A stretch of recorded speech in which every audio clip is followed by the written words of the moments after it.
Nos alegramos por eso. Recién leíamos en la presentación de las noticias que el expresidente Luis Alberto Lacalle le entregó a Delgado una carta con propuestas. ¿De qué se trata? ¿Por dónde van?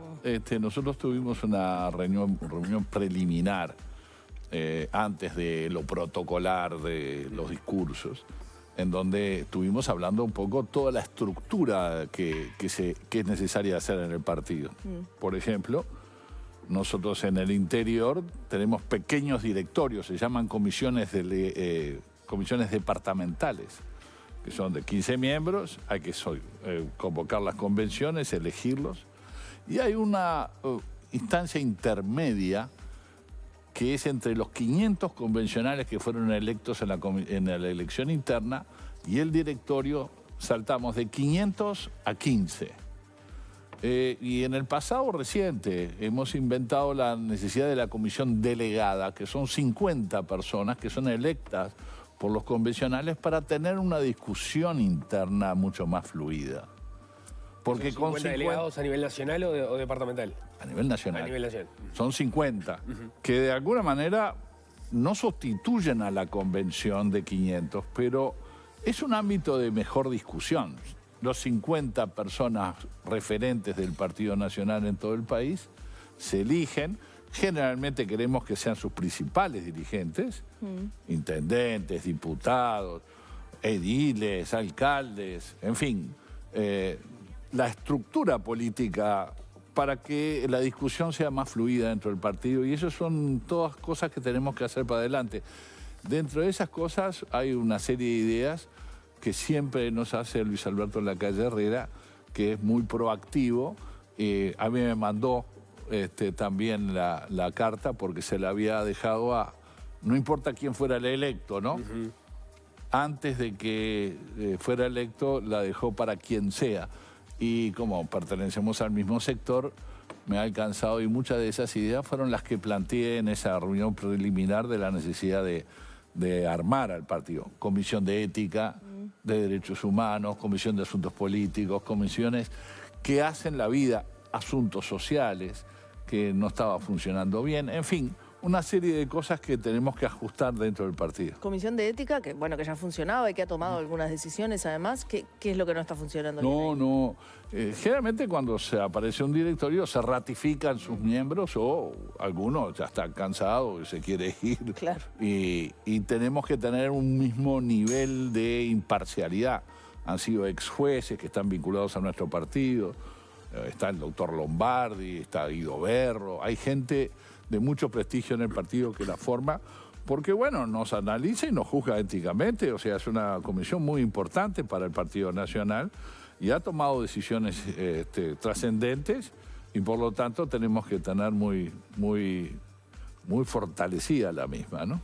¿Cómo quedó Heber después de la convención en la cual fue electo Álvaro Delgado? Es claro que no se cumplió su expectativa, que era ser electo presidente del directorio. Sí terminó entrando en el directorio, no sé a cuántos aspiraba el herrerismo en relación a la cantidad de miembros que tiene el directorio, pero bueno, ¿cómo quedó? Nosotros pretendíamos el herrerismo tener 2 integrantes. Cuando fracasó el intento de lista única, yo promoví una semana, días antes, la posibilidad de que hubiera renunciamientos y buscáramos un presidente de mayor consenso para no llegar a la elección. Que no la veo tan mal, o sea, no era tenemos que evitar la elección. No, era mejor porque había ido calentándose la interna del partido y había generado rispideces, algunos chiflidos y quejas hubieron el día de la elección, y bueno, yo quería, como blanco que soy, tratar de evitarlas, y busqué con nombres que no era el mío, ¿no? Yo me lancé a la disputa tratando de unir al partido, pero manteniendo una identidad dentro del partido. Fíjense ustedes que si yo hubiera querido simplemente evitar que Álvaro Delgado fuera presidente, me hubiera unido con Javier García, pero esto era ir contra alguien en el partido, era algo negativo, se juntan para evitar que el otro, ¿no? No me parece Me parece peor todavía. Entonces, yo salía a la cancha, Javier con su gente y con la Alianza País que tenía, y apareció un nuevo actor que es Carlos Inciso, famoso pájaro, intendente de Florida, que está haciendo su proyección nacional de un nuevo sector, y eso es bienvenido. Y eso mueve al partido, lo alimenta, genera otro actor más que va a salir a nivel nacional por todos los departamentos a tener e invitar a gente que se involucre en la actividad política, a reclutar gente. Entonces, si uno ve ese panorama, lo ve positivo. En lo personal hubiera querido tener 2. Bueno, lamentablemente me faltaron algunos votos en la convención, pero bueno, con uno empieza el baile, como decía uno, ¿no? Con una china empieza el baile, ¿no? Búsqueda publicaba que la semana pasada, que incluso el propio presidente expresidente de la República, Luis Lacalle Pou, habría sido de la misma postura, no de la misma postura que usted, pero sí pidiéndole, o por lo menos sugiriéndole a Álvaro Delgado que no llegara a la instancia de la elección. ¿Usted le consta que eso ocurrió? Mire, no, yo no participé de esa reunión, si existió, entonces en teoría fue entre ambos, entre Álvaro Delgado y Lacalle Pou. Sí participé de reuniones que trataban de bajar un poco los decibeles a veces de disputa, de preferencia interna. Sí, tuve unas reuniones con él y con varios más, en donde se procura ese muchacho. Esto tiene que ser una fiesta, no puede ser un tema de donde haya ganadores y perdedores, o vencidos y vencedores. Hay un clima ríspido, no es lo que busca el partido. Y eso fueron palabras del expresidente Luis Lacalle Pou, que me parecen muy atinadas, como siempre, y que de alguna manera marcó un rumbo de tratar de bajar un cambio. Incluso su discurso en la convención se refirió directamente al tema. Dijo, ¿cuál es el drama? Tenemos que hacer un análisis. No era autocrítica, era mejor palabra análisis, porque autocrítica parece que todo es negativo, ¿no? Y hay cosas positivas. Hay que hacer un análisis electoral de la situación del partido. Yo lo estoy proponiendo en el directorio, a buscar la forma de poder consultar y escuchar a todos los compañeros en todo el país. A los partidos les lleva tiempo esto. Yo a veces no entiendo a algunos compañeros que dicen, no, estoy esperando la autocrítica. Frente Amplio demoró 2 años en su autocrítica. Nosotros ya tuvimos ejemplos cuando Lacalle Herrera perdió en la elección, hicimos una autocrítica y fuimos departamento por departamento, cuadernito, lapicera, anotando todas las críticas y los elogios que podían tener los compañeros en todo el país. O sea que yo creo que de acá a fin de año nos podemos dar el tiempo como para discutir internamente cuáles son los pros y los contras de los errores que llevaron a un gobierno que nosotros creíamos que estaba más al alcance de la mano. Nosotros creíamos que ganábamos esta elección. Por eso el balde de agua fría con respecto al resultado electoral. Por eso todavía cuesta tanto como asumirlo, ¿no? Claro, a veces yo escuché desde parte del oficialismo, del gobierno, decir, no nos perdonan el éxito. Algo que yo dije... Ah, te iba a decir eso, yo te lo escuché a vos. Claro, yo lo dije en Maronias, que el Frente Amplio hábilmente decía el éxito en la gestión y era el éxito electoral al que yo me refería. Y no es esa situación la que se está planteando. Nosotros tenemos un enojo con nosotros mismos, no con que los otros hayan ganado. No es que no perdonamos al éxito no asimilamos el éxito del Frente. No asimilamos nuestra derrota, porque creemos tenemos un enojo con nuestro partido. Entonces, por lo tanto, es válida el análisis. Y sobre todo porque a veces uno ve en los noticieros anuncios, marchas y contramarchas, y mucho blanco termina diciendo, bueno, ¿cómo perdimos? ¿Cómo pudimos perder frente a este elenco que tenemos por enfrente, ¿no? Me interesa entrar en ese nivel de análisis, pero sí. Antes una pregunta que capaz que usted me ayuda a recordar. Creo que fue Juan Martín Rodríguez que recordaba cómo había sido el proceso de autocrítica o de reflexión de parte de Luis Alberto Lacalle Herrera cuando pierde la elección de 2009. Creo que se completa ese proceso a lo largo de 2010, 2011 y termina ese proceso, él termina renunciando al directorio y es cuando usted entra en el directorio. Eso tuvo que ver justamente con el proceso de análisis, la renuncia de Lacalle Herrera, de decir, bueno, por el resultado de ese proceso de autocrítica yo termino renunciando al directorio. ¿Fueron dos eventos que coincidieron pero no tenían nada que ver? Fueron dos elementos que coincidieron.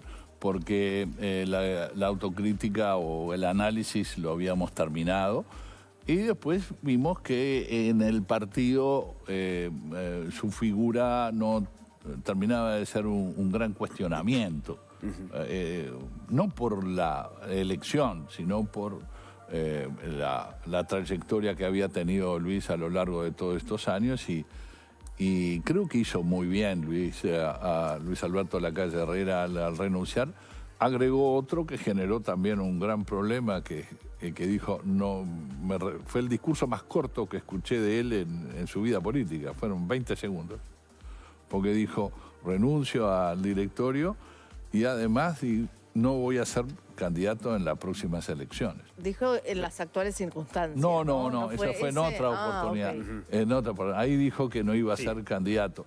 Y eso despertó una interna en el Partido Nacional tempranera sobre la sucesión, que bueno... De hecho, ahí estaban todavía sus expectativas, incluso de terminar siendo candidato por el Partido Nacional.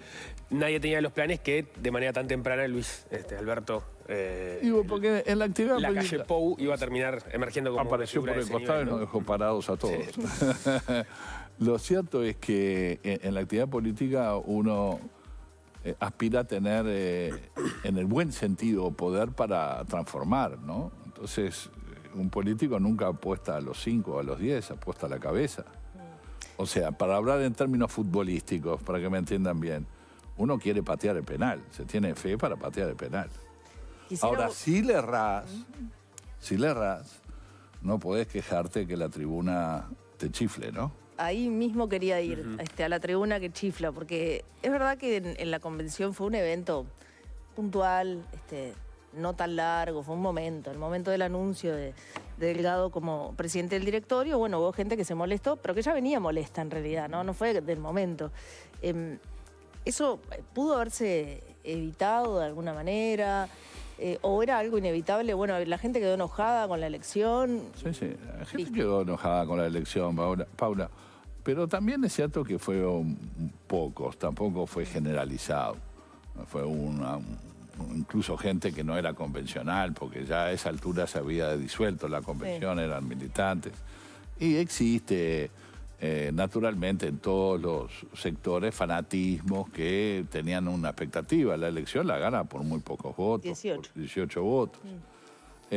Y bueno, hay gente que generaba una expectativa que se frustra, y por eso me parecía que el mejor clima era acordar una lista y evitar ir a una convención quizás más anodina, pero que generara mayor. Ahora se tiene que trabajar y por eso el discurso de Álvaro ayer habló mucho de unidad y me parece bien.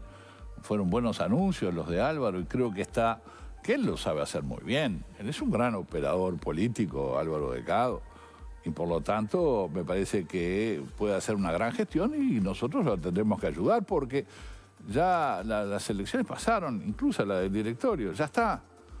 Es nuestro presidente y por lo tanto lo vamos a apoyar para que haga una gran gestión porque nos va la vida a todos en eso, ¿no? Ahora, decía, si errás el penal no podés quejarte de que la tribuna te chifle. ¿Álvaro Delgado erró el penal? Bueno, sí. Y lo que yo lo hablaba era porque el enojo es lógico.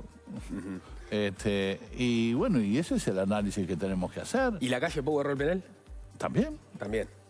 Porque la pregunta que viene ahora es el proceso de autocrítica, si abarca la campaña o abarca la campaña y el gobierno, ¿no? En el 2014 la pelea de Lacalle Pou era David contra Goliat, porque la pelea era un joven de 41 años, o 42, creo que era la edad que tenía, contra un consagrado como Tabaré Vázquez. Entonces, yo no me había refería a la campaña del 2014, me refería, Sí, al gobierno. Porque es cuando la calle erró el penal, si se quiere. Claro, mi pregunta es, cuando se reelige o no se reelige un gobierno, o sea, la forma de, digamos, la autocrítica del Partido Nacional, ¿qué va a abarcar? ¿Va a abarcar la campaña electoral o va a abarcar la campaña electoral y el gobierno? Porque quizás algunas razones estén divididas entre cómo fue el gobierno también. Nico, vamos a escuchar. Creo que son momentos en donde no tenemos que hablar tanto. Tenemos cuadernito, planteando, ahora con iPad, grabando, para hacer un documento, departamento por departamento, para después discutirlo. O sea, ahí no va a haber límites para los temas. Si mañana un compañero dice, bueno, acá le erró el gobierno en tal o cual medida, bueno, tendrá todo el derecho de decirlo y lo analizaremos en su momento. O sea, no es solamente electoral, si querés un poco eso. Pero lo que digo es que las circunstancias eran distintas. Y en esta veníamos de un gobierno exitoso, a mi juicio, con un presidente que estaba con el 58% de la aprobación de la ciudadanía, o sea que mucha gente que no lo vota aprobaba su gestión. Entonces era como que estábamos tocando. Entonces ahí y ahí es el enojo con nosotros mismos. Claro, pero ahí... El enojo será con el candidato, será con sus decisiones, será con el gobierno que pudo haber hecho algunas cosas más. Bueno, escucharemos. Claro, pero en tu análisis y de acuerdo a cómo lo venís planteando, un gobierno exitoso, como vos lo decís, un presidente con buena aprobación. Entonces, si todo eso estaba bien, el error es el candidato. Veremos, vamos a escuchar. Tú me estás apurando para ver qué es lo que yo digo. No, quiero saber cuál es tu visión. Que en esta instancia de análisis lo mejor es escuchar primero a nuestros compañeros, no en todo el país, y no influir, porque si no se hace un debate de sectores que no tiene sentido. Acá no es culpar a uno. Hay documentos, hay informes, hay trabajos que se están haciendo. Álvaro Delgado dice que está preparando uno interesante para poder tener arriba de la mesa para poder discutirlo. Y yo creo que esa discusión enriquece al partido, sobre todo para entender que quizás la verdad no está en solo un hecho ni en una sola actitud, sino que está repartida. ¿Cuánta responsabilidad hay en la campaña y cuánta responsabilidad es parte integrante de los análisis que tenemos que hacer? Y el documento que escribió el sociólogo Oscar Licandro, que Sí. me imagino que lo leíste, Sí. ¿lo compartís? En su gran parte sí. Yo le escribí a él, me lo pasó, yo lo tenía en reserva, lamentablemente salió a luz antes de la elección del directorio, no me gustó eso, que haya salido en forma pública, sobre todo porque influía en la elección de los convencionales. Yo lo tenía, no se lo había compartido a nadie. Sí le hice un retorno a Oscar Licandro, porque yo lo considero mucho. A Oscar me parece un gran técnico, un gran profesional. Yo trabajé con él en todas las elecciones y realmente es un placer escucharlo en sus análisis. En su gran mayoría yo comparto lo que dice Oscar Licandro en el informe. Que es muy crítico con la campaña, con el candidato. Muy crítico, sobre todo en cuanto al tema de la estrategia. Pero bueno, será temas que podamos analizarla con él juntamente, ¿no? Yo, como le tengo un gran respeto personal y profesional, se dice que no usó todas las encuestas que teníamos en el momento y que los análisis que de alguna manera ha hecho no representan la totalidad de la opinión y de los focus group que en aquel momento se estaban haciendo. Bueno, veremos, es parte del análisis y yo tengo el informe de Oscar, sí, en mi celular y en mis archivos como para poder recurrir a la hora de tener que hacer mi propio análisis en el partido, ¿no? Su postergación de lo que opina, de lo que terminó ocurriendo con el resultado, no tiene que ver con esto que denunciaban, sobre todo desde Alianza País, lo dijo explícitamente el senador Sebastián da Silva, de que había una especie de mordaza en el partido en relación a este proceso de análisis, de autocrítica, etc. No lo hay. Quizás él se sienta así, yo lamento, porque el negro da Silva es un gran luchador y lamento que se sienta así. Creo que tiene un poco de ansiedad Hoy estamos terminando un proceso electoral. Fíjense que yo era partidario que el directorio se eligiera antes de las departamentales, en marzo, para tener ya un presidente a la hora de concurrir a la elección. Incluso es también otro motivo de análisis, porque lo que es la elección interna, lo que es un año después, cambiaron muchas figuras. Hay gente que estaba conmigo en la elección interna, o yo con ellos, o con ella, que no está hoy en mi sector. O sea, que cambia porque hay elecciones, como la de octubre, como la del balotaje y la departamental. Resurgen nuevas figuras y eso es bueno para el partido. Yo ayer salí contento del directorio porque lo vi con buena presencia de dirigencia, mucha gente joven. Hay mucha gente joven en el directorio, está Jorge Larrañaga, hijo, que a mí me encanta, que ha votado muy bien en Paysandú. No le dio para ganar, pero es una figura emergente dentro del partido. Santiago Gutiérrez, que ha sido electo nuevamente. Los dos miembros de la juventud que tienen voto en el directorio y que no se eligen en el directorio, los 15 se eligen por parte de los jóvenes, son 17 los que votamos en el directorio. Ellos son dos delegados que votan por la juventud. Antes tenían voz, pero no tenían voto hace ya tiempo, desde que un humilde servidor consiguió la posibilidad de que además no solamente hablen, sino que voten. Hoy participan en el directorio, entonces hay mucha gente joven y hay figuras nuevas, emergentes, y eso a mí, como blanco, me encanta. Cambiamos de tema. Se está discutiendo en estos días, a partir de lo que pasó en el Clásico, el tema de la seguridad en el fútbol. Ha habido críticas del Partido Nacional, se vio a su sucesor, al ex ministro Martinelli, ser crítico respecto a algunas decisiones que se habían tomado. ¿Usted cómo viene analizando el asunto? Yo creo, igual que Nicolás, que acá faltan elementos. Primero, el ministro removió por inconvenientes en el otro Clásico al director, al jefe de seguridad en el deporte. Fue un partido Peñarol Cerro, ¿no? Peñarol Cerro, si no era Clásico, tenés razón. Y lo removió por los incidentes que existieron y me parece que fue apresurada esa decisión porque era un hombre que había acumulado mucha experiencia.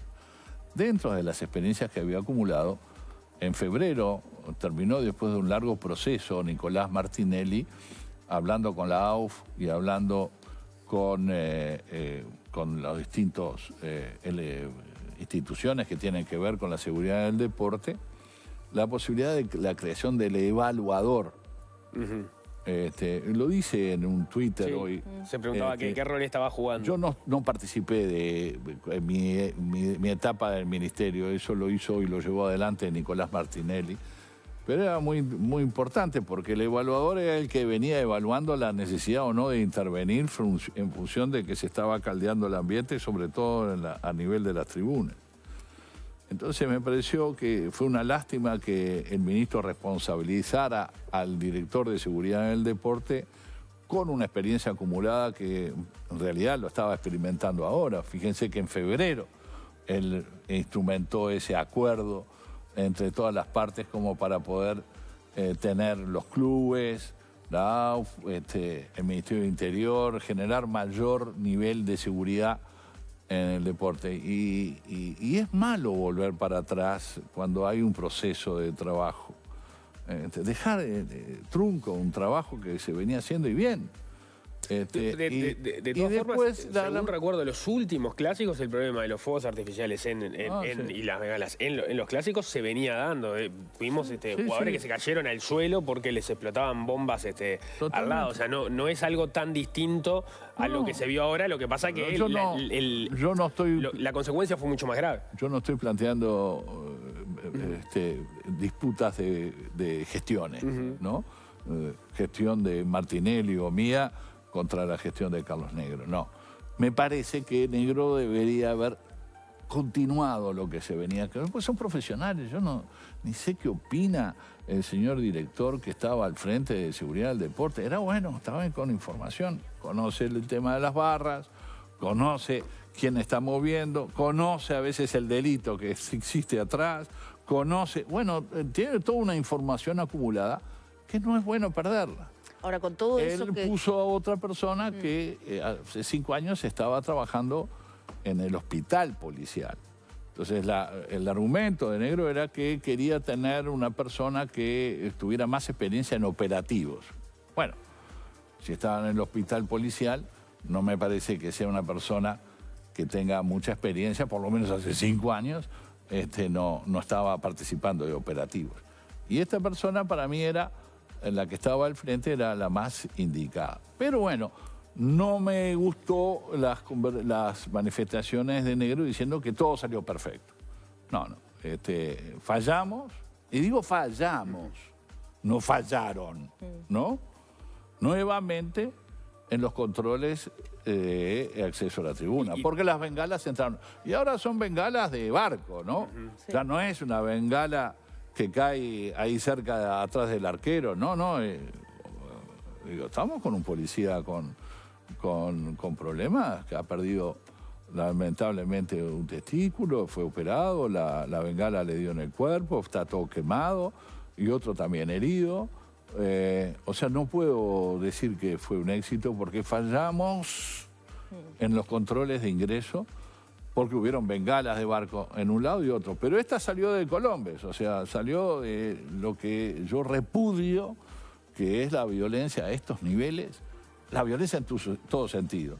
Pero sobre todo ha llegado a niveles en donde podía haberle dado en la cara a alguien, a un periodista, porque fue dirigido hacia el sector de los periodistas.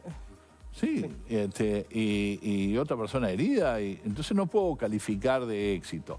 El operativo afuera sí salió bien porque no hubo esos enfrentamientos que siempre se dan, pero fallamos. Ahora, en el ingreso a las tribunas, ¿no? En esto que está bien decir fallamos, es algo que se arrastra desde hace... Sí, o sea, sí. Ni gestión Heber, ni Martinelli, ni Negro, ni las anteriores. Se arrastra desde hace muchísimo tiempo. Sí. Hay cámaras, hay lista negra, hay millones de formas de controlar. Identificación facial. Identificación facial. ¿Qué hacemos? Bueno, no saques a la persona que viene acumulando experiencia. No cambiemos el elenco por el hecho de que viene de otra administración. Lo entiendo, pero... Me parece que tiene que ser más profesional la continuidad. Está bien, pero con esa gestión también, Pero pasa. venía acumulando experiencia que puede servir, porque vuelvo a decir, la situación, a mí me pasó cuando era ministro del Interior, que nos ingresaron, ¿se acuerdan? Aquel clásico en el Parque Central, sí, donde se subieron... Cuando se engrasaron cuando pusieron la gallina y que habían puesto grasa. Sí, sí. Bueno, todo ese tipo de cosas, bueno, fueron la previa, ¿no? Hicimos toda una investigación, se encontraron responsables. Pero creo que en el fútbol se tiene que ser más duro con las personas que... Para poner, está bien el ejemplo porque cuando la digo hipótesis que se maneja dureza, ahora se empiezan similar. a asustar. Yo creo que tenemos que ser mucho más duros con los antisociales, porque vuelvo a decir que quienes hacen esto es una mínima cantidad de personas que están en la colonia. Pero entonces que a esas personas no hay que volver a dejarlas entrar a una cancha de fútbol, no sé, La por UF ejemplo. tiene que ser más dura en las sanciones. ¿En qué? En que no vuelva más. Ahí está, En eso que digo. este señor que tiró no puede ingresar a ningún estadio, porque es una normal, entonces no puede volver. Entonces ahí empiezan que bueno, que para la pena se le castiga con 6 partidos y a veces no se controla mucho el tema de la identidad, de la lista, de la entrada con la cédula, y entonces a veces pasan los energúmenos por gente que realmente no tiene antecedentes de violencia, y los que tienen antecedentes utilizan mecanismos porque echa la ley, lamentablemente echa la trampa y ingresan igual.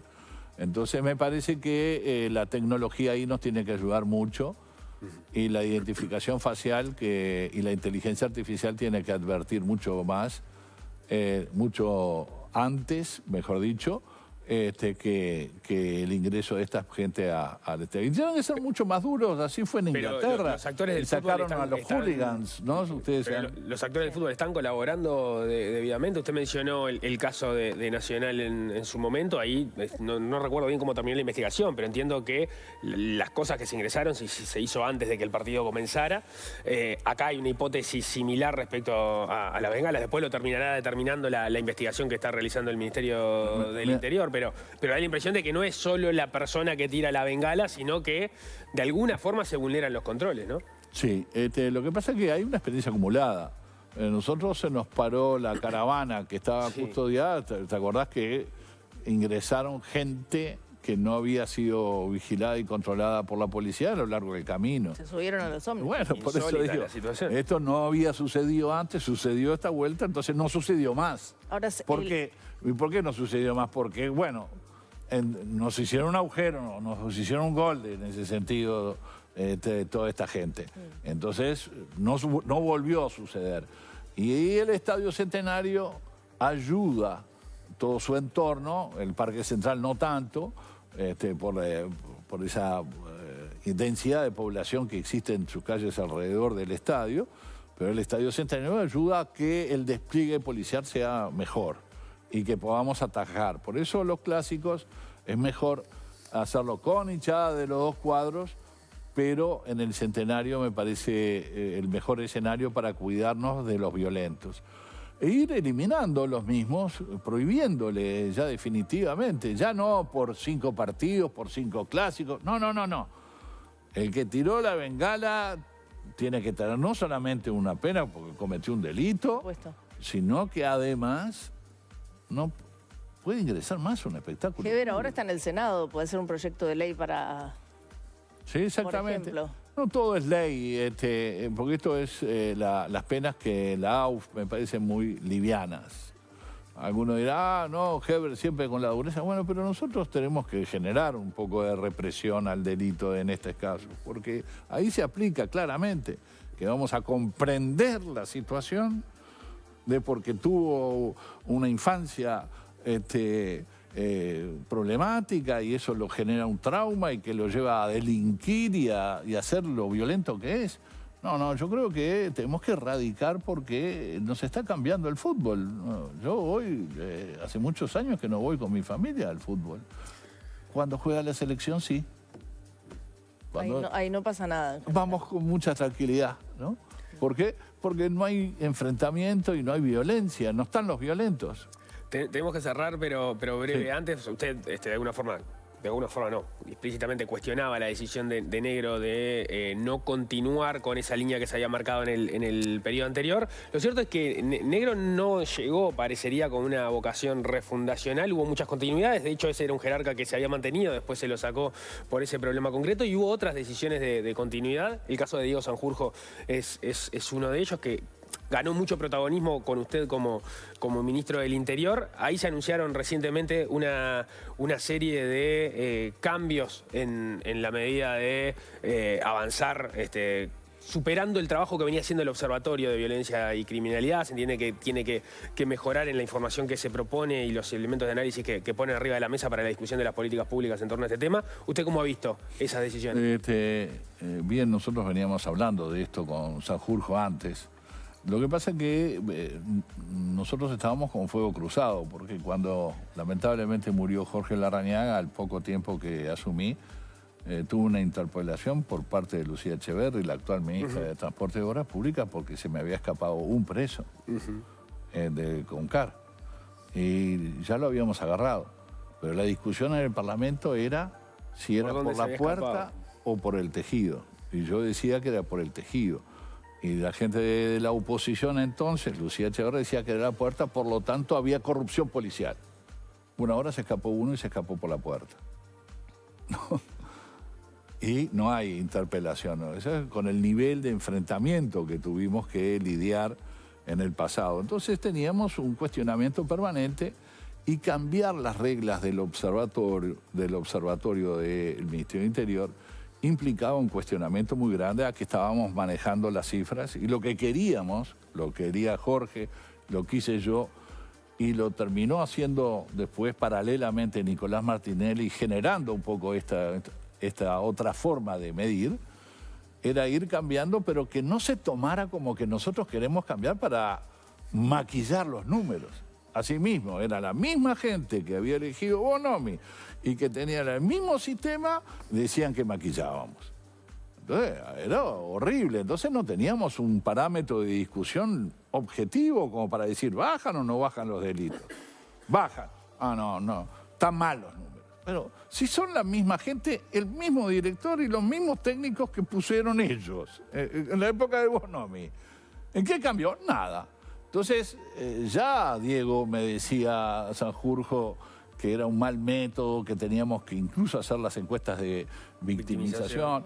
Y me parece bien, me dije, pero Diego, yo le decía, esperá, porque yo quiero por lo menos terminar con este proceso como para tener varios años de comparación, de peras con peras, ¿no? Ahora, si cambiamos el sistema, va a haber un cuestionamiento político de que lo que nosotros estamos haciendo es maquillar. Si lo dicen con la misma gente de ellos, ¿cómo nos lo van a decir si cambiamos?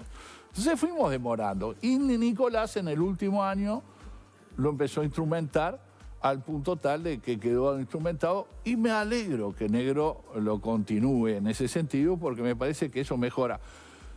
Lo que no queremos es que en este sentido sigamos teniendo una historia del delito. Ahora hay que perfeccionar, por ejemplo, en hurtos, en rapiñas es el mismo, pero en homicidios, el origen, el motivo, la causa del homicidio es muy importante para poder desplegar mejores armas para combatirlo. Entonces la subdivisión de los homicidios es importante, porque no es lo mismo por enfrentamientos de bandas de narcos a que en la sociedad haya mucha violencia y un problema entre vecinos termina uno matando a otro. Entonces eso denota un problema social más profundo. Por eso la convocatoria nuestra era a unirnos en las causas del delito, no en las políticas. El ministro Negro ha anunciado varias veces de que nos va a citar. Sí. Hasta ahora no hemos tenido ninguna citación. Pero cada vez que va al Parlamento y tenemos un cuestionamiento, ministro Negro creo que hábilmente lo que dice, no, pero vamos a citarlo para hacer una política de Estado. ¿Y estás de acuerdo? O sea, cuando vamos a ir, por supuesto, pero estamos llenos de anuncios. La citación de parte de usted mismo como ministro en su momento llegó sobre la mitad del periodo, ¿no? Claro, y estaba bajo tiroteo permanente, por eso traté de estar en un segundo plano para que pudiéramos estudiar las causas que sí son política de Estado, sobre todo las causas del delito. Ahora, la situación hoy es que, bueno, seguimos navegando y seguimos teniendo anuncios y me da la sensación de que el ministro está planteando un plan para el 26. Bueno, yo creo que hay temas que tenemos que hablar ya. Parece que hay delitos que es muy temprano decirlo, si han crecido o no, porque yo me quejaba cuando me medían por mes, yo decía que por lo menos 6 meses o un año. Entonces yo me he mantenido un poco en reserva de hacer juicios categóricos dentro de la administración porque quiero ver primero los 6 meses, estamos a 4 meses, para tener una tendencia de cómo se comportan los delitos y esperar sobre todo a fin de año. Y ahí creo que Nicolás Martinelli ha sido un buen actor en forma pública como para marcar las omisiones o los anuncios que no se concretan por parte del ministro Negro. Luis Alberto Heber, muchísimas gracias por haber venido. Muchas gracias a ustedes, un placer. Muchas gracias. Un gusto. Hacemos un corte.